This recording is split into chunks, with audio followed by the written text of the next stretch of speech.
Və biz davam edirik. Sağlam gün ay canlı qarşınızda.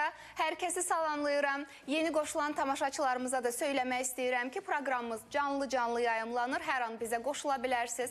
Qaynar xəttimiz ekranlarınızda 055-254-0106. Hər an bizə sual yazıb göndərə bilərsiniz. Verilişimizdə görmək istədiyiniz, eşitmək istədiyiniz mövzuları qeyd edə bilərsiniz. Və təbii ki, həm TikTok canlı yayımımıza, həm də Instagram səhifəmizə də qoşula bilərsiniz. Dəyərli Məlahət xanım artıq bizlə bərabərdir. Xoş gəlib, səfa gətirək. Necəsiz doktor? Çox sağ olun, çox şad oldum.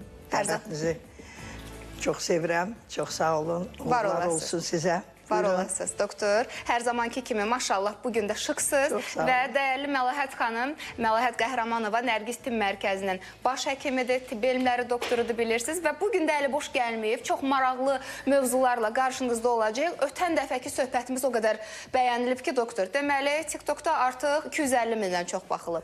Instagramda həmçinin 250 mindən çox baxılıb. Həmçinin YouTube səhifələrimizdə həm ATV telekanalının bütün YouTube əməkdaşlarını da buradan salamlayıram. Sağ olsunlar. Onlar da həmin o mövzunu işıqlandırmışdılar. Çox sağ olsun. Mən də təşəkkür edirəm. Bəli, təşəkkür edirik hər birimiz. Qaraciyərlə bağlı çox maraqlı bir mövzudan danışmışdıq. Bugünkü mövzumuz da heç də ondan geri qalmayacaq. Ekrana yaxın əyləşin, hər birimizin problemi. Saç tökülməsindən danışacağıq və bilirsiniz ki, Məlahət xanım çoxlu ixtiraları var və Azərbaycanda deyil, eləcə də dünyanın bir çox ölkələrində tanınır. Əbəs yerə deyil, bizim bir görüntülərimiz var.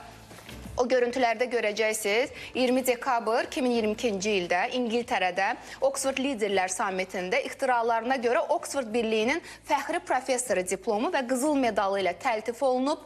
Və elə bax bu görüntülər də həmin o təltif etmə mərasimindəndir. Bax bu medal hal-hazırda Azərbaycandadır. Azərbaycan adına bir uğurdur. Dəyərli Məlahət xanım, hər zaman uğurlarınız bol olsun. Çox sağ olun. Biz də baxıb sevinək. Sağ olun. Təşəkkür edirəm. Hələ Koreyada da 3 dənə medal almışdım. Ay maşallah. Mütləq onların da görüntülərini verin bizə. Əqli mülkiyyət tərəfindən göndərilmişdi. Dünya ixtiraçı qadınlarının demək olar ki, Koreyada olan görüşündə mən 3 medalla qayıtdım. Elə ən birinci aldığım medal da, qızıl medal da saç tökülməsinin ixtirasına görə idi. Bugün danışacağımız mövzu. Bəli. Koreya İxtiraçı Qadınlar Birliyinin akademik şeylərini də almışdım, diplomlarını da.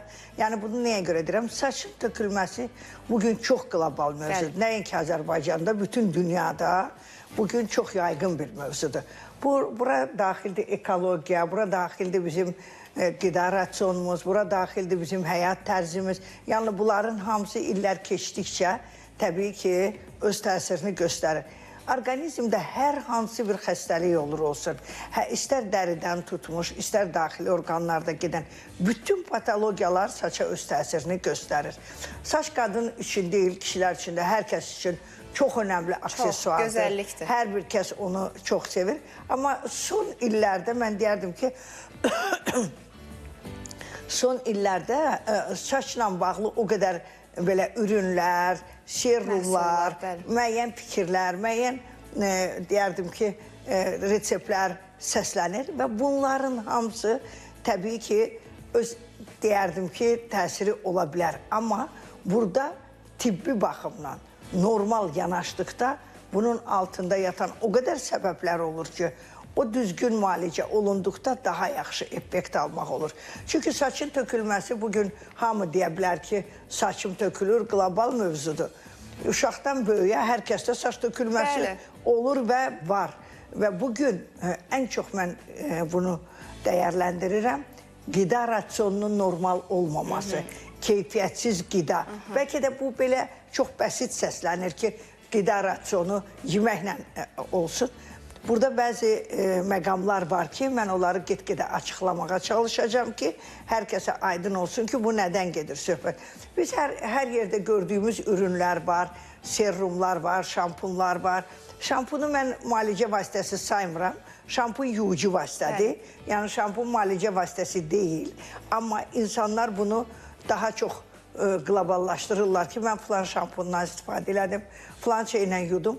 Xeyr, elə bir şey yoxdur. Sadəcə yuyucu bir vasitədir. Bəli, o yuyucu bir vasitə. Amma o serumlardır, müəyyən balzamlardır, müəyyən gellər də onlardan istifadə edə bilər insanlar. Öyle sizin ixtiranız olan məlahət balzamları, yəni dünyada məşhurdur. Bəli, Elə mən özüm də istifadə eləmişəm, çox gözəl nəticəsini görmüşəm. Çünki məlahət balzamları bilirsiniz ki, təbii bitkilərdən hazırlanan bir təbii vasitədir və Məlahət xanımın xüsusi ixtirasıdır. Yəni içliyini o bilir, o yaradıb, o ixtira edib və çox da gözəl nəticə verir. Təkcə saç dökülməsində yox, mən onu qeyd etməliyəm. Bax, indi izləyicilərimiz sualları yazırlar. Bax, o suallara elə uyğun olaraq qaşıntıdan, kəpəkdən əziyyət çəkənlər, saç dibində müəyyən problemlər olur ki, baxırsan ki, insanın əli elə daim başındadır, qaşıyır başını, sibariyadan əziyyət çəkir, qara paltar geyinə bilmir, yenə əziyyət çəkir, istər-istəməz tökülür, çiyinlər ağappaq və bu ona təbii ki, bir diskomfort yaradır. Yenə də nə gəlir köməyə? Məlahət balzamları. Bəli, çox sağ olun.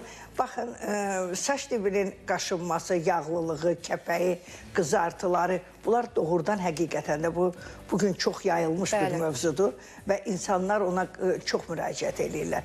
Yaşlı nəsil daha çox müraciət edir ki, saç dibində sızanaq var, qaşınma var, yağlılıq var, kəpək var. Bunlarla müraciət edən xəstələrimiz çoxdur. Amma mən onu qeyd edim ki, əslində bunu insanlar elə bilir, elə saçlı qaşınır, tez-tez yuyur, deyir ki, keçər, ya şampunu dəyişir. Amma burada daxili orqanlarda mütləq nəzərə alınmalıdır. Əgər mədə-bağırsaq problemi varsa, bu dərinin problemindən əlavə, öd-qaraciyər problemi varsa, parazit problemi varsa, təbii ki, bu qaşınmalar olacaq və daimi olaraq artacaq. Əsas nəyi götürürük? Məsələn, saçın öz dəri xəstəlikləri var. Sebariyalar. Sebariyalar yaygın xəstəlikdir və dəridə olan qızartı, qaşınma, səpki insanlarda narahatçılıq verir və bu illərlə sürə bilər. Və tibbdə də bu qeyd olunur ki, bu xəstəlik uzun müddətlidir və ya sağalmayan bir xəstəlikdir. Çünki ta qoca, yaşlı, məsələn, deyim ki, 80 yaşında, 90 yaşında insanlar da müraciət edir ki, qaşınmadan qala bilmirəm. Bu nəyin nəticəsidir? İllərlə normal müalicə almayan insanlardır ki, sebariyanı müalicə eləmirlər.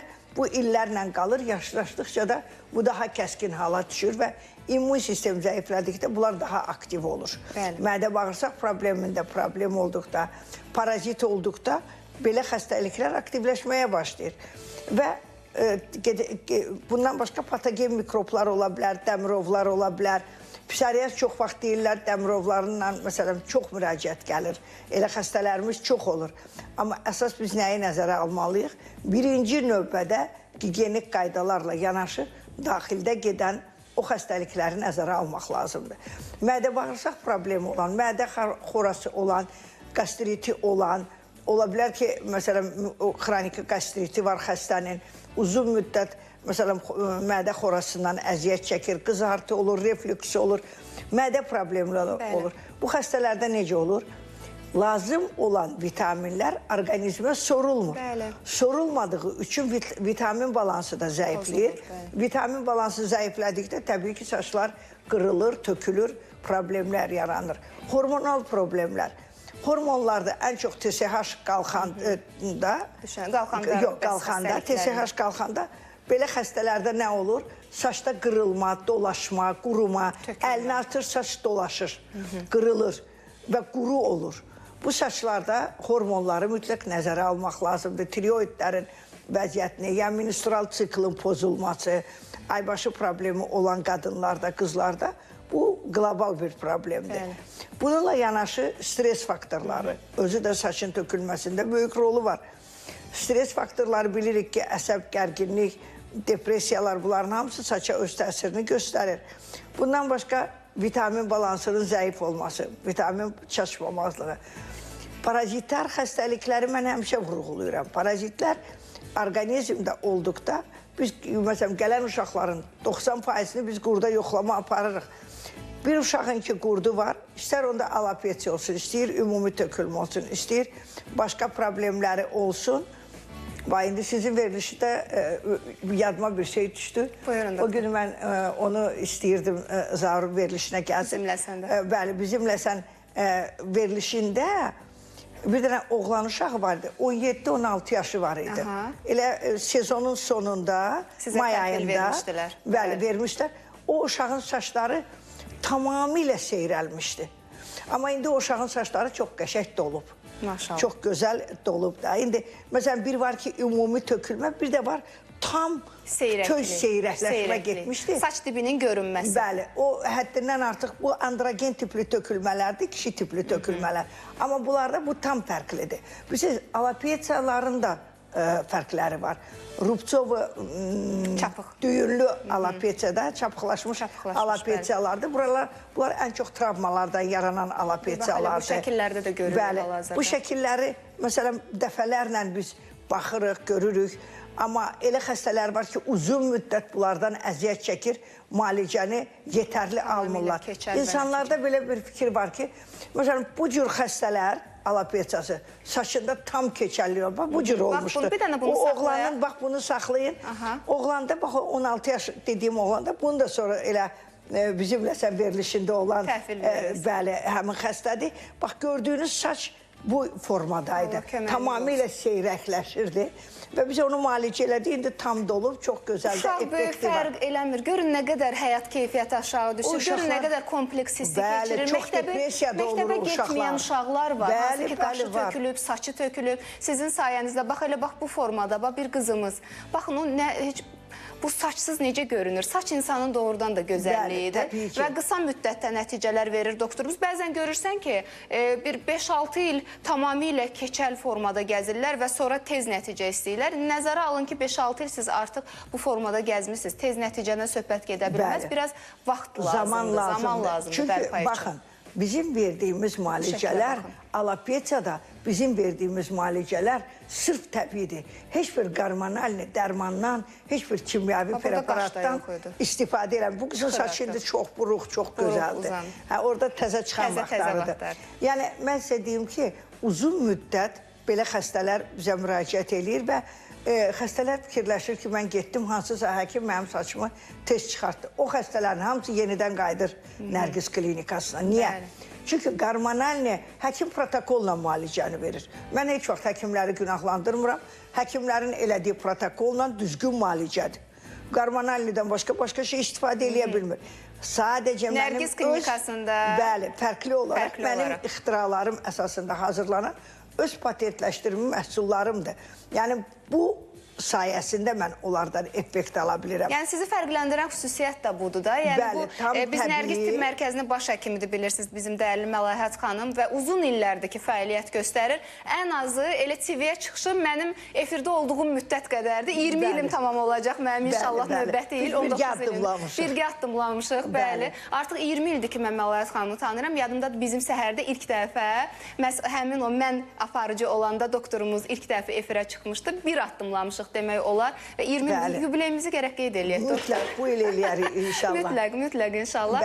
Və bu müddət ərzində görün nə qədər insanlara kömək olmuşsunuz. Bu müəyyən miqdardır. Bəli, praktika önəmlidir. Və bir ənənə var sizdə. Bəli, bizdə təbii üsullarla müalicə olunur. Bunu çox gözəl vurğuladınız. Biz Loğman ailəsiyik. Bizim nənəmiz də, anamız da. Anam özü ali təhsilli xanım idi.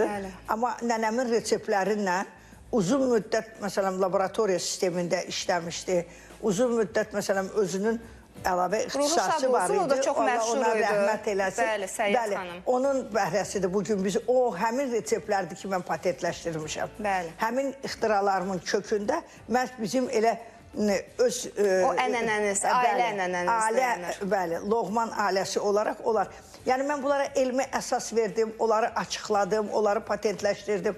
Amma əslində bizim nənəmiz, Xədicə nənəmiz 37-ci illər, ən müharibə illərinin o ağır illərində Gəncə, Toz, Qazaq, bütün hamısı onun yanına gələrdi. Doktor Səyyad xanımın anası Xədicə xanım. Bəli, Xədicə nənəm. Deməli, ona keçib ondan da sizə. Sonra Səyyad xanım onun reseptlərinlə başladı bu müalicəni davam elətdirməyə. Əslində onun özü marksizm, leninizmi qutarmışdı, tarixi qutarmışdı.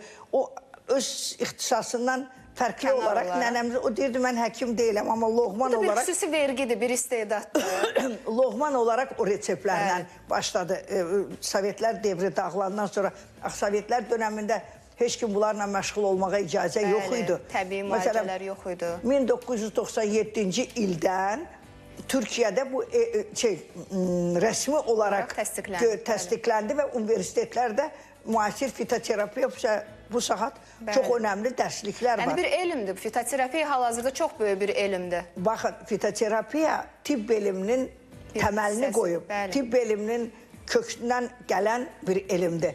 O vaxtı, məsələn, Galenin vaxtında, İbn Sinanın vaxtında, Hipokratın vaxtında axı elm, texnika inkişaf eləməmişdi. Tibbin təməlini qoyan, tibbin qanunları kitabı var. O deyərdim ki, Avropada bütün həkimlərin stolüstü kitabıdır. Bəli. Yəni bu İbn Sinanın 8 toplusu var. Mən o 8 kitabın 7'si məndə var. Hay maşallah. Yəni o kitabın 7 toplusu var. Mən də çox sevirəm. Bəzən oxuyuram müəyyən məlumatlar onunla bağlı. Tibb tarixidir. O tibbin tarixidir. Yəni 19-cu əsrin ortalarından kimya elmi inkişaf eləyəndən sonra biz Sovetlər dönəmində bu kimyavi dərmanlar daha çox gündəmə gəldi. Amma bugün dünyada statistik məlumatlara görə dünyada 20-dən artıq dərman bitkisi il ərzində elmi təbabətə daxil olur. Bizim illərlə işlətdiyimiz bəlğəm gətiricilər var, valeriyanın özü, məsələn, ürək dərmanları var, pişiyotudur. Məsələn, çox bitkilərdən hazırlanmış dərman preparatları var. Bugün də biz hər dəfə onu hamımız işlədirik. Gör, uşaqlıqda biz o dərmanları tanıyırıq. Bugünə kimi də gündəmdədir. Yəni, bunu demək istəyirəm ki, təbii üsullarla aparılan müalicələr tam zərərsiz və effektlidir. Bugün, məsələn, istər qaraciyər öd xəstəliklərində mənim monoqrafiyam var.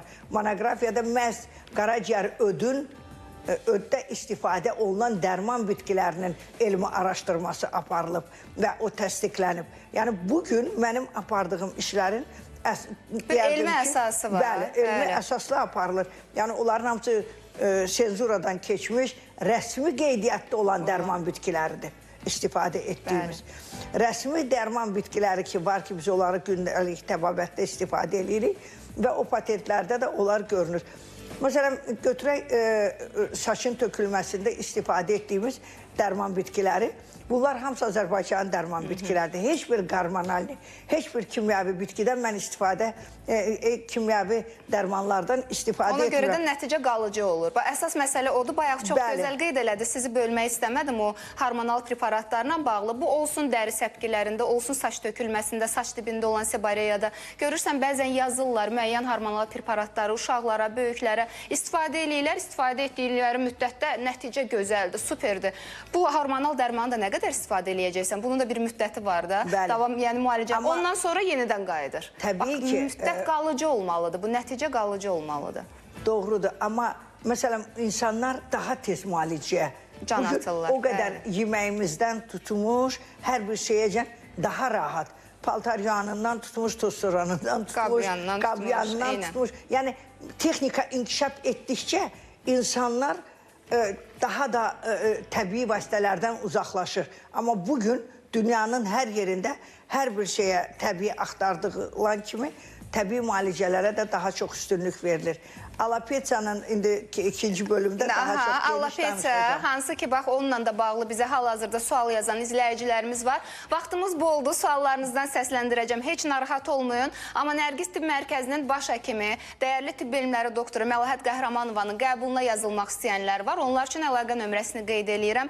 Hal-hazırda TikTok canlı yayımından izləyən izləyicilərimiz də eşitsinlər. 051-388-70-70, 012-541-70-70. Ünvanı soruşursaq, elə Bakıda Sabit Rəhman küçəsi 11-də yerləşir, düz TQDK-nın yanında. Həmçinin doktorun Instagram səhifəsi də ekranlarda Nərgiz klinikası. Saç tökülməsindən danışırıq, amma saç tökülməsi ilə yanaşı digər mövzularda da suallarınız varsa qaynar xəttimizə yazıb göndərə bilərsiniz. 055-254-0106.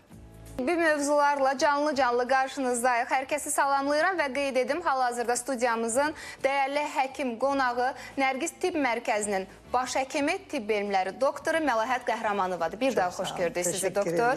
Suallar həddindən artıq çoxdur. Məhz saç tökülməsi ilə bağlı tamaşaçılarımız da çox aktivlik edirlər.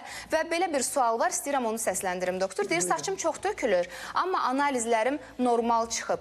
Nə problem ola bilər, nə edə bilərəm? Baxın, saçım tökülür, amma analizlərim normaldır. Bunları çox eşidirik. Yəni, normal nəyə deyirlər? Yəni, iki analizi verməklə hər şey normal olurmu? Amma araşdıranda baxırsınız ki, o xanımda qadın problemi də olar, qadın xəstəliklərindən bağlı, hormonlarında da ola bilər, vitamin balansında da ola bilər, stres faktorları da ola bilər, yəni saçın yerli xəstəlikləri də ola bilər. Yəni, ola bilər ki, tam sağlamdır, saçı tökülür, amma yenə də səbəb lazımdır. Əgər saç normal halda, sağlam insanda saç tökülmür. Yəni, bu bir siqnaldır ki, artıq nəsə yolunda getmir. Bütün orqanizmdə olan ən adi bir şeydə bir antibiotik vurdursaq belə, saçlarımızda tökülməni hiss edə bilərik. Yəni, saçın tökülməsi, siz demişkən, daxildən gələn bir siqnaldır. Yəni, o boşuna heç vaxt olmur. Ya yerli olaraq saçın diblərində, görürsünüz, saç dibində də parazitlər olur, patogen mikroblar olur. Saç dibində görürsünüz ki, iltihab olur. Piy vəzlərinin özündə də, tər vəzlərinin özündə də problemlər, iltihablar yarana bilir. Yəni, saça qulluq ilk öncə daxildən gəlir. Əgər biz saçımıza sağlam vaxtı qulluq ediriksə, onu qorumuş oluruq. Xəstələnən saçları, daxili xəstəliklərimiz olan zaman saçlara olunan qulluq yetərli olmur. Baxın, analizlər zamanı biz xəstələr gəlir, həmişə gedirlər, 2-3 analiz verirlər, deyirlər hər şey bitdi. Amma araşdırıb baxsaq görərik, orada çox şey heç yoxlamayıb. Yəni, lazım olan göstəricilər yoxlanılmayıb. Bəli, testosterondur, prolaktindir, estradioldur, kortizoldur, bunlar mütləq yoxlanılmalıdır. Əgər biz onları tam olaraq yoxlayırıqsa, xəstədə heç bir sağlamdırsa, çox gözəl. Ona yerli olaraq balzam və gellərimizi veririk və yüngül bir müalicə ilə həll eləmək olar. Yox, əgər xəstədə mədə-bağırsaq problemi varsa, ishala meyillidirsə, paraziti varsa, stres faktorları varsa, vitamin çatışmamazlığı, minerallar çatışmamazlıq varsa, təbii ki, saç töküləcək və xəstə saçlar da tək saçı yerli müayinələri deyil, daxil də mütləq önəmlidir. Alopesiyalar bugün çox yaygındır. Kiçik yaşlı uşaqların əksəriyyətində alopesiyalar çoxdur. Alopesiya ocaqlı tökülmədir, halqavari tökülmələrdir. Bunlar androgen tipli saç tökülmələri var. Alopesiyalar yəni bir növ deyil. Onların bir neçə növləri var ki, orqanizmdə müəyyən fəsadlar yarananda bunlar daha da aktivləşə bilir. Biz əgər götürsək ki, alopesiyaları, alopesiya var ki, 2 ilə, 3 ilə də müalicə olub. Xəstələr bayaq qəşəng bir söz dediniz ki, 5 il, 10 il yığırlar. Bax, burada o görüntülər var. Bax, saçın diblərinə baxın. O qızartı, bu saç dibi müayinəsidir, hə? Bəli, bu saç dibi mikroskopik müayinəsidir. Bu qızartılı, yağlı olan saç, dəri sağlam olmasa, o tükü necə saxlayacaq? Bəli. Burada normalda dəri tam sağlam olmalıdır ki, o tükü saxlasın. Tük dibinin iltihabı, qabıq, kəpək, yağlılıq, qaşıntı, qızartı, səpkilər, sızanaqlar təbii ki, saç tökəcək. Amma insanlar elə fikirləşir ki, hansısa şampunla yudum. Bir də bəlli şampunlar var ki, hormonalni tərkiblidir. Xəstələr onları çox istifadə edir. Həmin müddətdə o dediyimiz o yağlılıq, qaşıntı, qızartı azalır. Və insanlar fikirləşir ki, müalicə elədim. Həmin şampunları dayandırandan sonra yenə başlayır. Ondan da 5 bətar olurdu. Amma bəli, daxili orqanlarda gedən patologiyaları araşdırıb apardığımız müalicələr səbəbi daha effektiv olur. Ona görə mən çalışıram ki, alopesiyası olan xəstələrə hər tərəfli yanaşım, hər tərəfli müalicəsini verim. Məsələn, xəstə gəlir, deyir ki, mənim qaraciyərimlə, ödümlə ona nə dəxli var ki, saçma. Qaraciyər ödün müalicəsini alır, amma saçın müalicəsini deyir ki, saçla əlaqəli deyil. Ya almır qaraciyərə ödə müalicə, mədə-bağırsağı problem varsa, bayaq qeyd etdiyim kimi, saç töküləcək. Bütöv bir orqanizmdə də orada nəsə qaraciyər bizim vitamin depomuzdur. Əgər vitaminlər, minerallar normal istifadə olunmursa, saçda tökülmə müşahidə olunacaq. Sinkdir, maqnidir, kalsidir, kobaltdır, məsələn, fosfordur. Bunlar orqanizmdə çatışmamazlıqda saç kökünün qidalanması pozulur, qidalanma zəif olur. Təbii ki, saçlar töküləcək. Amma bir insan fikirləşir ki, mən getdim, 2-3 dənə hormonu verdim, ondan hər şey bitdi. Ondan bitmir. Ona görə doğru düzgün müalicə üçün normal və dəqiq müayinə lazımdır və müayinədən sonra siz öz müalicənizi rahatlıqla ala bilərsiniz. Doktor, bir izləyicimiz yazmışdı indi ki, anamın 63 yaşı var və başında həddindən artıq çox kəpək var və ona söyləyirlər ki, bu kəpək irsidir, bu müalicə olunmayacaq. Yəni, bu irsidirsə, bunun müalicəsi yoxdur ki, mən istəyərdim bu suala da aydınlıq gətirək. İrsiyyəti mən həmişə belə açıqlayıram. Əvvəllər, illər öncə bu irsi faktor daha çox gündəmdə olurdu. Dədədə, babada, nənədə kimdəsə tökülmə varsa, dəmirov varsa, bu insan onunla gəzməli deyil ki. Onlar bəlkə zamanında o müalicələri etsəydilər, onlar da qarşısını almış olardı, müalicələ onu ötürə bilərdi. Bugün şükür Allaha, hər şey var. Olmayacaq bir şey yoxdur. Mən niyə ondan istifadə edib onu dayandıra bilmirəm? Gözləyirəm ki, bu irsi faktordur. İrsi faktor 13 yaşında, 18 yaşında, 20 yaşında uşaq gəlir. Saçı tökülüb, dərisində problemi var. Onda nənə babada varsa bu geçsin, otursun, gözləsin ki, irsidir də. Məndə onlarda var, məndə də olmalıdır. Qarşısını vaxtında alıb, müalicəsini normal alsalar, o effekti də ala bilərlər. Doktor, bir də kəpək ilə bağlı belə bir bəy izləyicimiz yazıb ki, həddindən artıq saç kəpəyindən əziyyət çəkirəm. Saç tökülməsinə səbəb olurmu? Çünki saçlarım da çox tökülür. Baxın, bəzən sevariyalı xəstələrdə kəpək, yağlılıq, qızartı çox olur, amma o qədər sıx saçları olur. Yəni, bunlarda... Göstərici deyil. Amma bunda həm də saç tökülməsi var. Amma onda həm saç tökülmə varsa, demək, qurdu da yoxlamaq lazımdır. Saç dibinin parazitini də yoxlayıb, tam dəqiq baxılıb, sonradan müalicə təyin olunmalıdır. Yoxlanmadan heç kim heç nəyə qərar verə bilməz. Bəli, bir müayinəyə Xəstə gəlir, deyir ki, nəsə mənə yaz, elə bir dənə bunu verim, gedib. Xəstənin üzünə baxmaqla hər şeyi həll eləmək olmur ki. İndi düzdür, təbii ki, var idi əvvəllər ki, müayinə əllə olunurdu. Müayinə elə həkimin baxışı ilə xəstənin papusundan asılı olaraq onlar təyin olunurdu.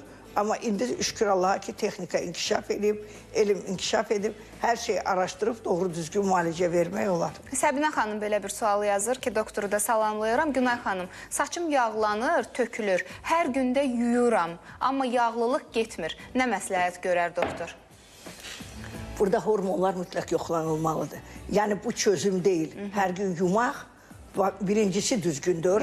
Tük köklərində olan pivəzlərini aktivləşdirir. Neçə gündən bir ümumiyyətlə doktor olmaq lazımdır saçı? Ən azından 2-3 gündən bir gün aşırı ən belə çox tez yuyacaqsansa, vacib olarsa gün aşırı yumaq məsləhətdir. Gündəlik saçı yumaq həmin o dediyiniz o yağlılığı, o kəpəyi olaraq aktivləşdirmək deməkdir. O, yəni, onun üçün çözüm deyil ki, mən yudum, mənim yağlılığım gedəcək. Elə bir şey yoxdur. Bu problemin həlli demək deyil.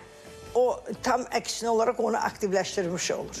28 yaşında bir izləyicimiz yazır ki, yeni ana olmuşam, ilk övladımdır. Doğuşdan sonra saç tökülməsi normaldırmı? Doğuşdan sonra qadınlarda bu saç tökülməsi olur. Bəzən indi el arasında insanlar bunu ona bağlayır ki, uşaq üzünə güləndə bəli, elə deyirlər. O saç tökülməsi olur. Bunlar hamısı miflərdir.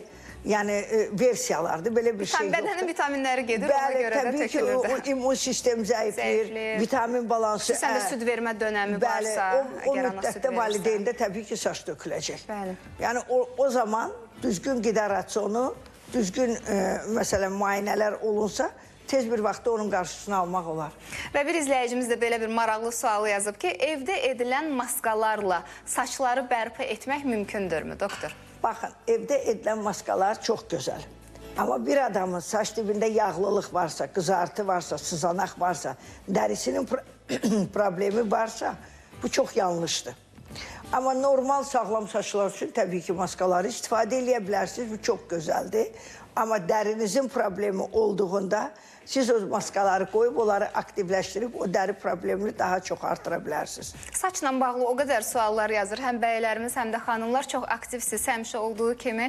Təşəkkür eləyirəm hər birinizə. İndi bəzi izləyicilərimiz də yazır ki, uşaqların yeniyetmələrlə də bağlı sual verənlər var. Və bəziləri də deyir ki, müxtəlif müalicələr almışıq, yenidən həmin problemlərlə üzləşmişik. Bayaq doktorumuzun dediyi, qalıcı nəticə istəyirsinizsə, o səbəb tapılmalıdır, kompleks müayinə olunmalıdır. Yeri gəlmişkən doktorun əlaqədar əlaqə nömrəsində qeyd edeyim. 051 388 70 70 şəhər nömrəsi də aktivdir. 012 541 70 70 və bir izləyicimiz də yazır ki, 14 yaşı var qızımın, psoriaz var saç dibində. Ona kömək etmək olarmı? Psoriazı sağalmasını demirəm, amma müalicə ilə onun qarşısını alıb sağalma, remisiya devrinə keçirmək olur.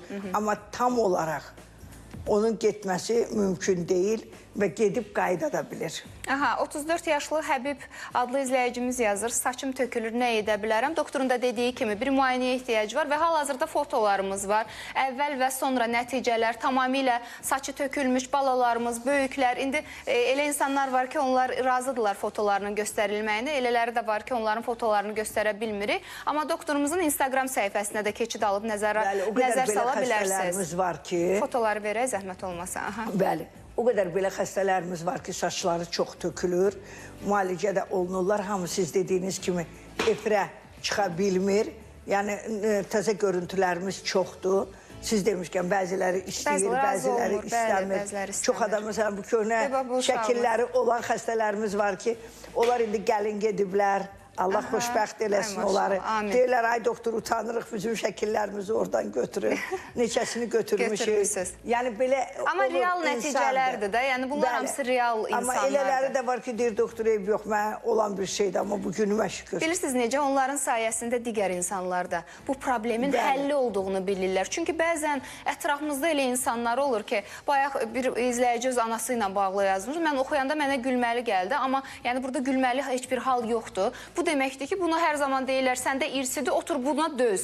Axı buna niyə dözməlisən? Sən niyə həyat keyfiyyətin aşağı düşməlidir? Bugün müalicə eləmək mümkündürsə, niyə görə hər şeyi irsiyyətə bağlamalıyıq, hər şeyi irsiyyətlə ölçməliyik?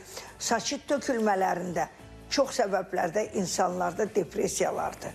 Həddindən artıq aşırı əsəblilikdir. Bunların hamısı təbii ki, saçlarımıza təsir edir və saçların tökülməsinə gətirib çıxarır.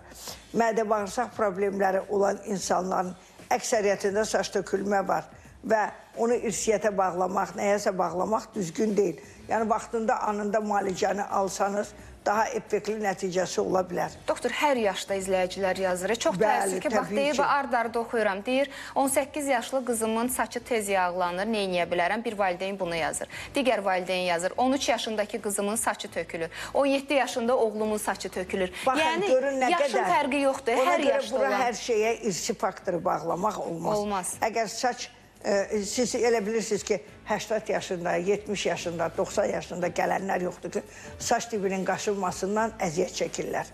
Bu cür xəstələrimiz də çoxdur. O demək deyil ki, yaşlı nəsildə bunlar ola bilməz. O, hər halda, hər vaxtda, hər istənilən vaxtda olması mümkündür. Doktor, bir də bu saç uclarında qırılma və nazikliyi ilə də bağlı sual verir ki, bu insanın daxili ilə bağlıdır. Bir də saç uzanmırsa, deyir, bu hansı səbəbdən ola bilər? Ayrı-ayrı suallar. Saçın uzanmaması, təbii ki, vitamin balansının zəif olması, mineralların çatışmamazlığından yarana bilər. Bayaq nə dedim, bəzən xəstələr bugün uzun müddət vitaminlərdən istifadə çox eləyirlər. Əgər qaraciyər onu depo eləmirsə, orqanizm onu saxlamırsa, orada heç bir vitamindən söhbət gedə bilməz.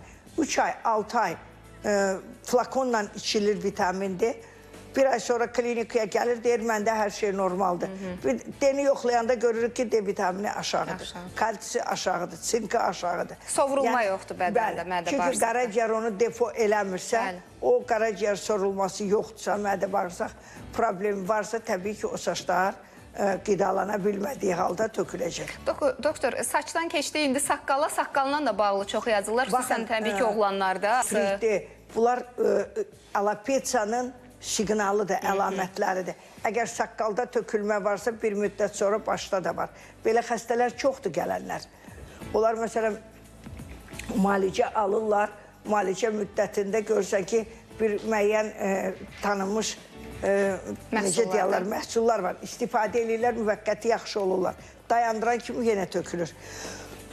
Bunun da əsas səbəbi hormonlardan olan problemdir. Bir də onu yadımdakən demək istəyirəm ki, ayın 15-də Gəncədə ürəyimiz olacaq. birdir, mən də onu deyəcəkdim, doktor. Onu da siz deyin. Yox, siz deyin, siz deyin. Ayın 15-də planlaşdırmışıq Gəncədə olacaq. İnşallah. Bu bayla bağlı demişdik. Biraz işlərimiz bu ara çoxdur. Bu Maşallah. həftədə Allahın köməyi ilə 6-cı gün mərkəzimizdə böyük bir açılış olacaq və bütün Çəkilişimiz orada olacaq həkimlərimizi inşallah. dəvət eləyirəm. Həkimlərimiz, istənilən həkimlər gələ bilər. Bir gözəl şou xarakterli, gözəl bir açılış olacaq. Aha. Yeni mərkəzimizin Açılır. açılışıdır. Nərgiz klinikasında böyük bir şöbə açılır və onun da açılışı olacaq. Xeyirli uğurlu olsun. Ayın 25-də 6-cı gün. 25, oktyabrın 25-də Bəli. inşallah. Yox, əlbən 6-cı gün. Aha, bəli. Oktyabrın 25-də, 26-sı bilirəm, bazar gündür, Bəli. doktor. Düzdür. Deməli, noyabrın 15-i isə dəyərli doktorumuz öz komanda üzvləri ilə bərabər Gəncədə, Gəncə Logosda qəbullar keçirəcək. Sual verə bilərsiniz ki, necə yazılaq bu qəbullara? 051 388 70 70 012 541 70 70 nömrələri ilə əlaqə saxlaya bilərsiniz və saç tökülməsi ilə bağlı problem yaşayanlar, mədə, bağırsaq, qaraciyər problemləri yaşayanlar, dəri xəstəliklərindən əziyyət çəkənlər də təbii ki, dəyərli Məlayət xanıma müraciət eləyə bilərlər. Bax, ödün yuyulması ilə bağlı bir izləyicimiz də sualı yazdı və bir izləyicimizin sualı düzdür. Mövzuya aid olmasa da doktor, qısa olaraq istəyirəm bunu da səsləndirəsiniz. Deyir ki, bədəndə exnokok qurdu varsa, bu insan üçün əgər vaxtında o xaric olunmazsa, nə təhlükəsi ola bilər? Təbii ki, burada qan azlığı da ola bilər, qaraciyərdə daha çox problem yaradır. Burada get-gedə orada müəyyən, məsələn, allergik həssaslıq arta bilər, qızdırma ola bilər, hətta iraq olsun, ölümlə də nəticələnə bilər. Yəni ölüm təhlükəsi də var. İstənilən, hətta askaridozlu xəstələrdə də bunlar təhlükəlidir. İstənilən qurd növü təhlükəlidir. Siz onları küçümsəməyin ki, balaca bir qurddur deyirlər, ağ qurddur. Enterobiyozlar özü çox güclü anemiya yaradır. Yəni, exnokoku olan xəstələr həmən cərrahi əməliyyatla onu götürtməlidir. Bunu çox gözləməyin mənası. Bir şey ki, sonunda əməliyyatdır. Siz bunu nəyi gözləyirsiniz? Burada gözləməli nə var?